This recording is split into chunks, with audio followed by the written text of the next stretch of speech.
Dans cette vidéo, je vais te montrer comment activer et utiliser le mode développeur en 2023. Et salut à tous, c'est Spenza. Si tu ne me connais pas encore, je fais plein de tutos Discord pour t'aider à mieux comprendre toutes les fonctionnalités de Discord. Et si cette vidéo vous plaît, n'hésitez pas à vous abonner. Sur ce, on passe tout de suite à la vidéo. Bon, le mode développeur, c'est extrêmement utile à partir du moment où on utilise des bots ou quoi que ce soit sur Discord. Et pour l'activer, c'est assez simple et même c'est ultra rapide. La première chose à faire, c'est aller dans les paramètres d'utilisateur, puis descendre dans Avancer, et ensuite on a mode développeur, on l'active et c'est bon. Alors oui, c'est bon, mais comment on l'utilise? Parce qu'il y a plein de choses à savoir en fait avec ce mode développeur. Donc le mode développeur, il sert tout simplement à débloquer les identifiants. Il n'y a pas que ça, mais c'est la fonctionnalité principale. Les identifiants, c'est quoi? C'est par exemple si je clique sur mon profil et que je fais clic droit, on a copié l'identifiant. Ça c'est mon identifiant. Je peux aussi copier l'identifiant d'un salon. Ça serait l'identifiant du salon général. Je peux aussi copier l'identifiant d'une catégorie. Ça c'est l'identifiant de la catégorie.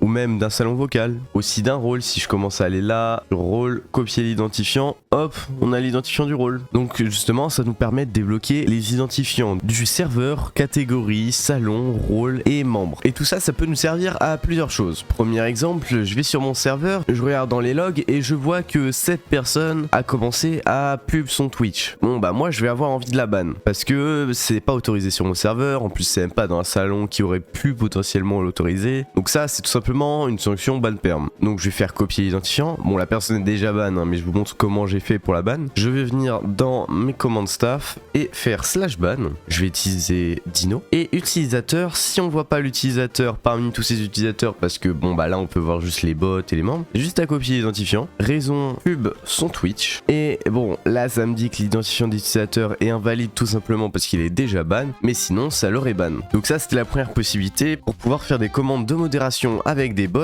La deuxième possibilité, ça serait, imaginons que vous utilisez le site Discohook que je vous ai présenté dans le dernier tuto. Donc imaginons, on a Discohook, j'ai envie de mentionner un salon, une personne ou quoi que ce soit avec lui. Sauf que le problème c'est que si je commence à faire @spenza par exemple, que je mets un petit webhook et que j'envoie, on voit que le bot a envoyé @spenza mais que ça m'a pas mentionné. Et pour faire ça, vous avez juste à faire copier l'identifiant de n'importe quel membre et vous allez faire l'identifiant, mais vous allez devoir entourer ça de signes supérieurs et inférieurs et voilà, on va pouvoir faire @user. Pareil, si vous voulez mentionner un salon textuel, une catégorie ou un salon vocal, vous allez faire exactement la même chose mais en remplaçant le arrobas par un hashtag. Et si vous voulez mentionner un rôle, vous allez faire la même chose que pour mentionner un membre, donc avec le arrobas, sauf que vous allez devoir rajouter une petite esperluette juste après le arrobas. L'esperluette, c'est ce signe là pour ceux qui savent pas. Et donc là on voit dans la preview qu'il va mettre un utilisateur, 3 salons et un rôle. On va envoyer et le bot m'a donc